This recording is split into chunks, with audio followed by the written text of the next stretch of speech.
இவே எங்கிட்ட டிங்கு டிங்குன்னு கிளம்பிட்டா.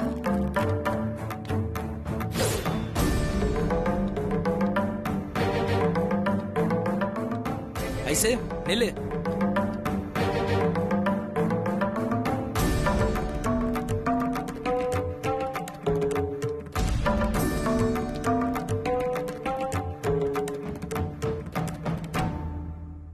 எங்க கிளம்பிட்ட?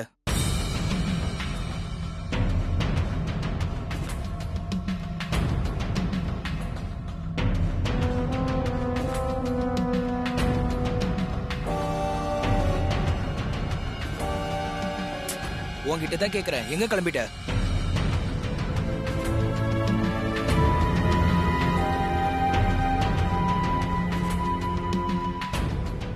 மம்மி,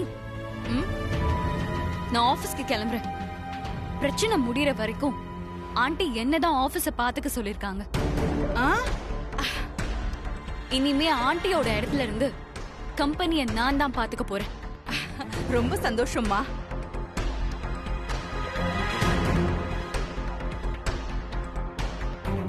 அகிலாண்டேஸ்வரி கம்பெனிய பாத்துக்க சொன்னாங்களாம். நீ அடிச்சு விடு. ஐஸ்வர்யாமா, அம்மா தான் கம்பெனி, கம்பெனி தான் அம்மா.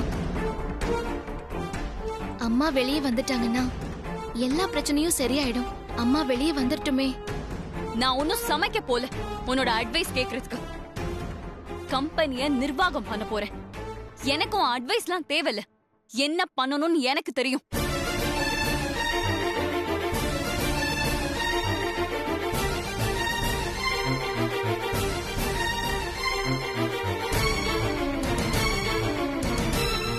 நல்லா தான் சண்டை போடுறாளுங்க. அடிச்சு பேசுங்க, அப்பதான் நல்லா இருக்கும். சூப்பர் ஐஸ்வர்யா.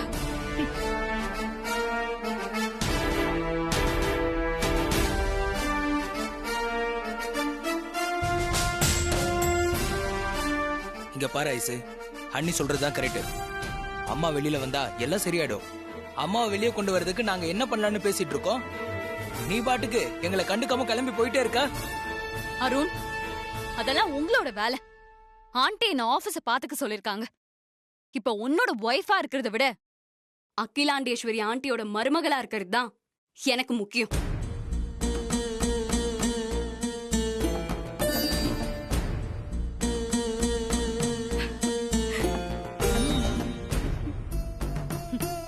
உன் ஒய்ஃபா இருக்கிறதுல இந்த வீட்ல எனக்கு எந்த மரியாதையும் கிடைக்கல. அதனால நான் ஆதிக்கடவுர் அகிலாண்டேஸ்வரியோட மருமகளா இருந்து சாதிக்க விரும்புறேன்.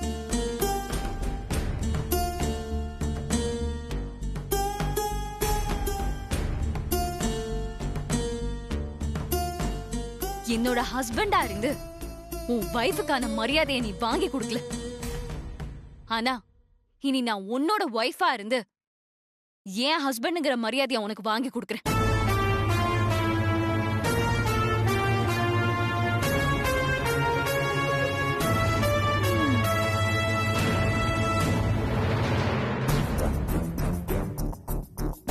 நீங்கெல்லாம் ஆண்டிய வெளியே எடுக்கிற வேலைய பாருங்க. நான் ஆண்டியோட வேலைய பாக்குறேன். இப்ப கூட நீ எனக்கு ஓட்டு போட்டங்கிற ஒரே மரியாதையால தான் உன்கிட்ட நின்னு பேசிட்டு இருக்கேன். உனக்கு என்ன விட உன் அண்ணி தானே முக்கியம். அதனால அவங்க கூட சேர்ந்து ஆண்டிய வெளியே எடுக்க ட்ரை பண்ணு. சரியா? நான் கிளம்புறேன். நில்லு. என்ன? இனிமேல் நான் உனக்கு ஓட்டு போட்டேங்கிற கொடுக்கற மரியாதை தேவையில்லை. ஆமா, என் ஓட்டு உனக்கு யார் போட சொன்னாங்கன்னு தெரியுமா? யாரு நினைச்சிட்டு இருக்க? உனக்கு ஓட்டு போட சொன்னது அண்ணிதான். அதனாலதான் அவங்க சொன்னாங்கன்னு உனக்கு போட்ட.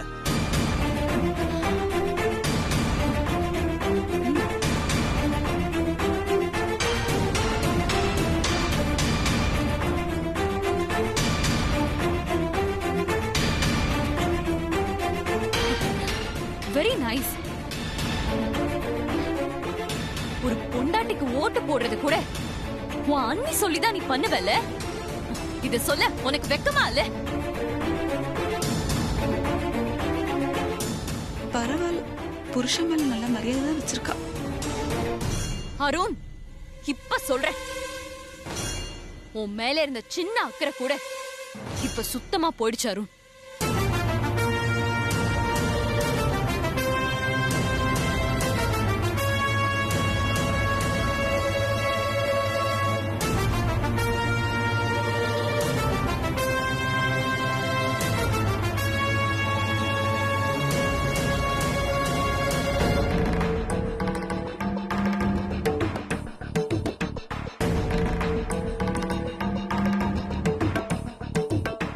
சுந்தரம், சொல்லுங்கம்மா.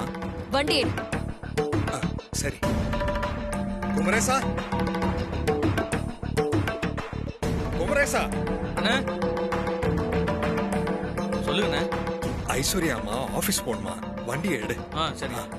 சுந்தரம், நான் ஆண்டியோட வண்டி எடுக்க சொன்னேன். ஆண்டிக்கு நீங்க தானே வண்டி ஓட்டுனீங்க? ஆமாமா. இனிமே ஆண்டி இருந்த இடத்துல நான் தான் இருக்க போறேன். போய் வண்டி எடுங்க, போங்க. சரிங்கம்மா.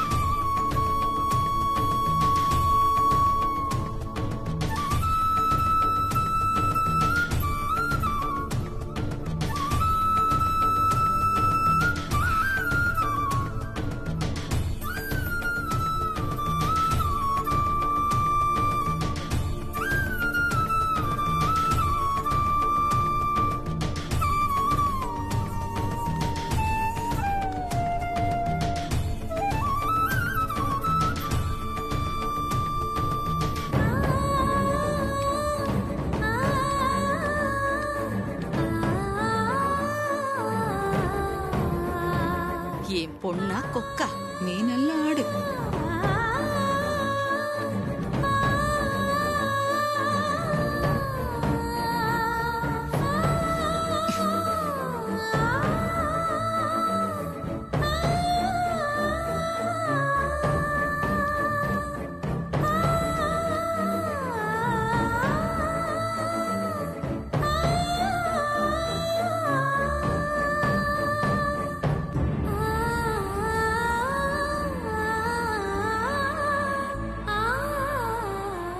சாரி அண்ணி. பரவாயில்ல சின்னையா.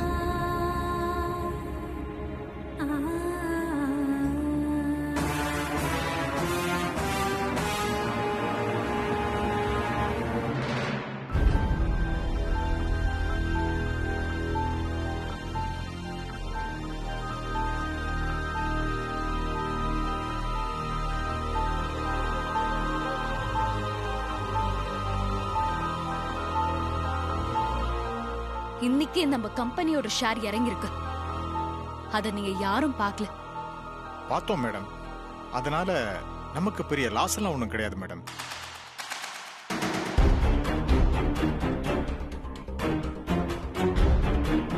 இல்ல மேடம், இதை விட பெரிய டவுன் எல்லாம் நம்ம சந்திச்சிருக்கோம் மேடம்.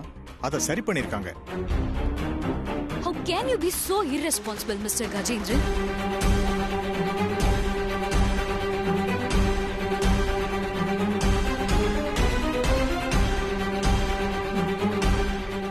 ஆண்டி ஆபீஸ் பொறுப்பை என்கிட்ட ஒப்படைச்சிருக்காங்க. நான் சார்ஜ் எடுத்துக்க இந்த சமயத்துல இந்த கம்பெனி இப்படி லாஸ சந்திக்க கூடாது. இந்த லாஸ நான் நாளைக்கு ரீகெயின் பண்ணி காட்டுறேன். ஓகே?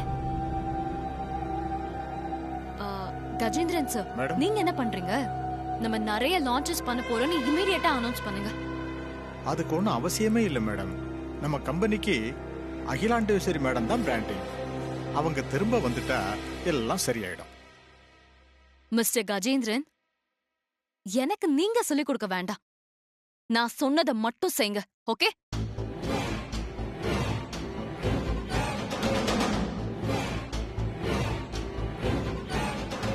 எந்த ஒரு கம்பெனியும் ஒருத்தரை நம்பி கிடையாது.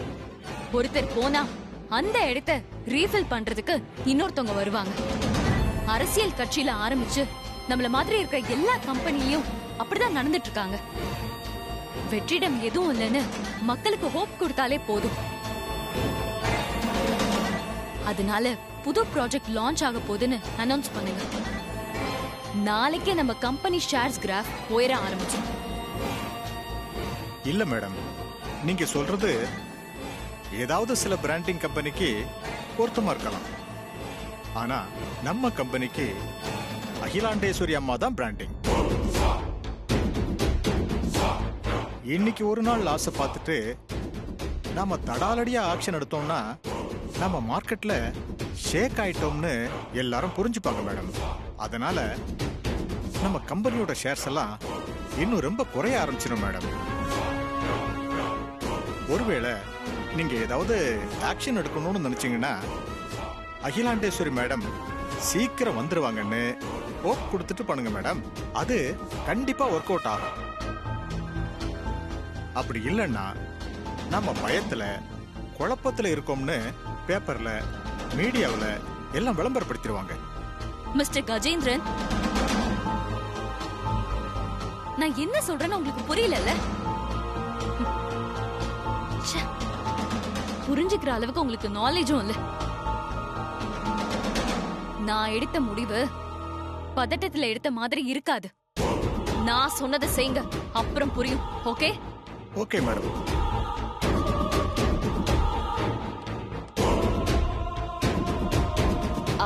மாறன் சார், இத பத்தி நீங்க எல்லாருக்கும் இன்ஃபார்ம் பண்ற மாதிரி ஒரு மெயில் அனுப்பிடுங்க. சரியா? Okay madam.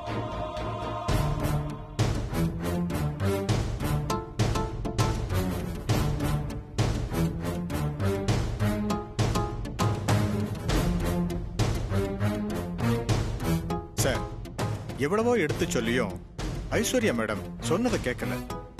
தடாலடியா அனௌன்ஸ்மெண்ட் கொடுத்துட்டாங்க.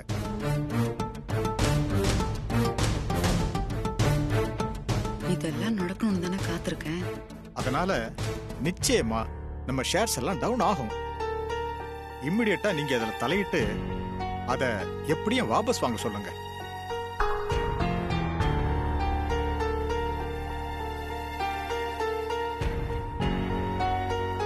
பாத்தியா ப்ரோ, அவ ஆபீஸ் போனது எவ்வளவு பெரிய தப்புன்னு காமிச்சிட்டா பாத்தியா? கஜேந்திரன் என்ன சொல்றாருன்னு பாரு.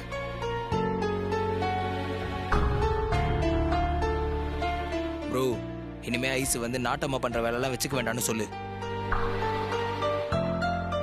இல்லனா வேற மாதிரி ஆயிடும் ப்ரோ.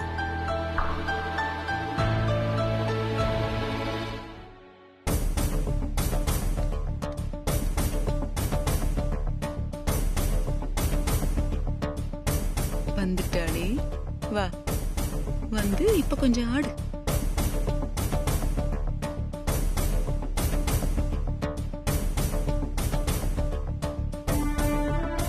சரி, நீங்க எல்லாரும் இப்ப கிளம்புங்க. நான் ஐஸ்வர்யா அம்மா கிட்ட பேசிட்டு நல்ல முடிவா சொல்றேன்.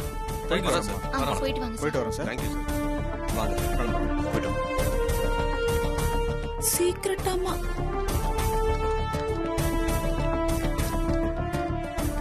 போய் பேசு. ஐஸ்வர்யா அம்மா, ஒரு நிமிஷம்.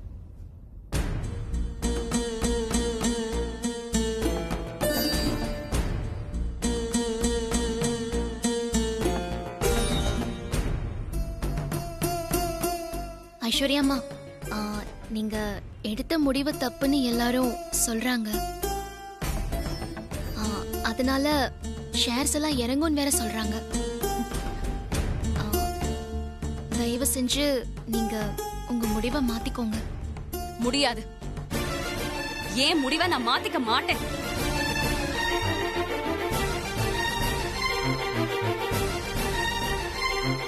அதானே, இதெல்லாம் மாத்திக்கவே கூடாது.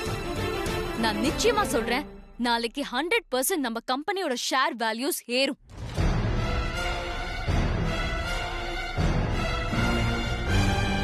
நீங்க எல்லாரும் நினைக்கிறது தப்புன்னு நாளைக்கு உங்களுக்கு புரியும்.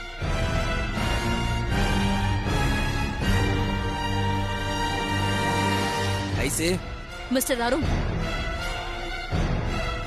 உங்ககிட்ட பேச நான் விரும்பல.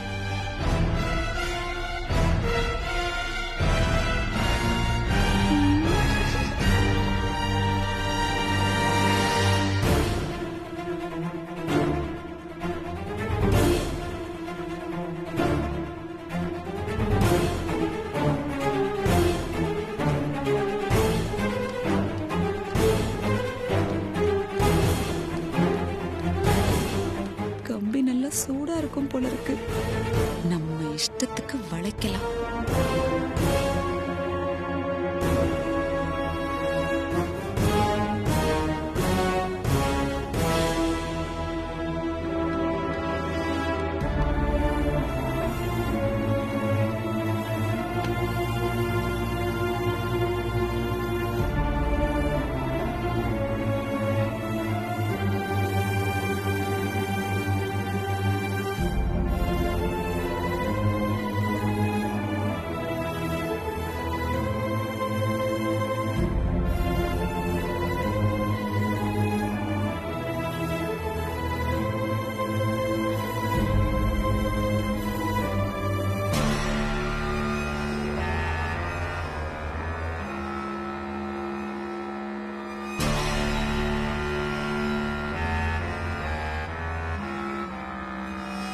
டென்ஷன் ஆகாத என்ன. நீ சவால் விட்டுட்டு வந்தது எனக்கு சந்தோஷமா தான் இருக்கு.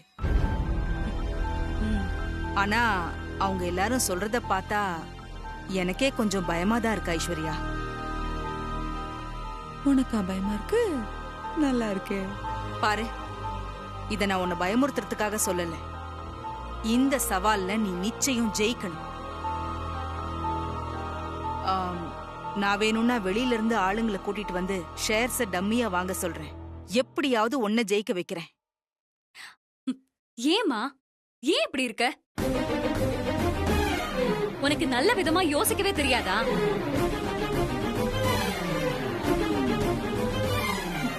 ஜெயிலுக்கு போ சொல்லி ஏற்கனவே குறுக்க வழியில ஐடியா கொடுத்து என்ன அகிலா ஆண்டி கிட்ட அசிங்கப்பட வச்சு.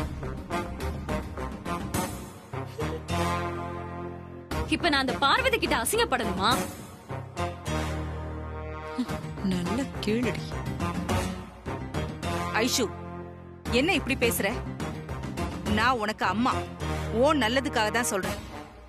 உனக்கு புரியுதா இல்லையா? நல்லா புரியுதுமா.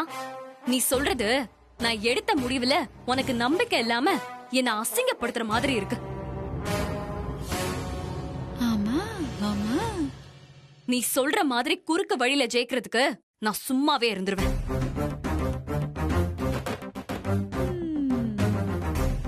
நான் சவால் விட்டது பின்னால நின்னு முதுகுல குத்தி கோழத்தனமா ஜெயிக்கிறதுக்கு இல்ல, நேருக்கு நேரா எதிர்த்து நின்னு நெஞ்சில குத்தி ஜெயிக்கிறதுக்கு.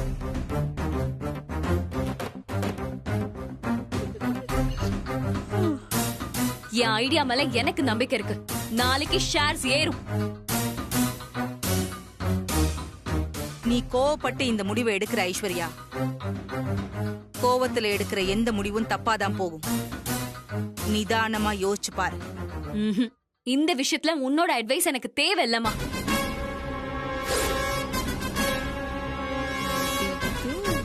நான் தனியா நின்னு ஜெயிச்சு காட்டுறேன். அப்ப நான் சொல்றது எதையும் நீ கேட்க மாட்டல்ல? நல்லா அனுபவிக்க போறேன். எப்படியோ பண்ணு.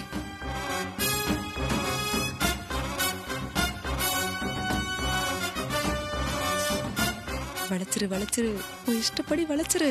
ஆரம்பி. சூப்பர் ஐஸ்வர்யா, நீ சொன்னதா கரெக்ட். உங்க அம்மா மாதிரிலாம் நேரத்துக்கு ஒண்ணுன்னு நினைச்சு நினைச்சு பேசக்கூடாது. உன் முடிவை நீ மாத்திக்கவே கூடாது. நாம எடுக்கிற முடிவு சரியோ தப்போ அது முக்கியம் இல்ல. எடுத்த முடிவுல உறுதியா இருக்கணும். யார் என்ன சொன்னாலும் சரி, அது நடக்கும் நடக்கும்னு நீ முதல்ல நம்பு. உறுதியா நம்பு. நடந்தே தீரணும்னு கண்ணை மூடி தியானம் பண்ணி பாரு. அடுத்த நாள் காலையில கண்ணை திறந்து பார்த்தா அப்படியே நடந்திருக்கும் ஐசு. அதுக்கு பேர் தான் பிளசிபோ எஃபெக்ட். நம்பு நம்பு, நான் சொல்றது நம்பு.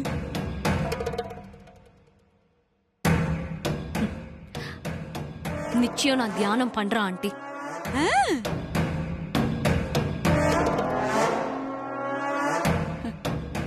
தியானம் பண்ணுடி. சீக்கிரமே சாமியாராக்கி உன்னை வீட்டை விட்டு தோர்த்துறேன் பாரு. எப்படி எப்படி? அடுத்த அகிலாண்டேஸ்வரி ஆசைதாண்டி.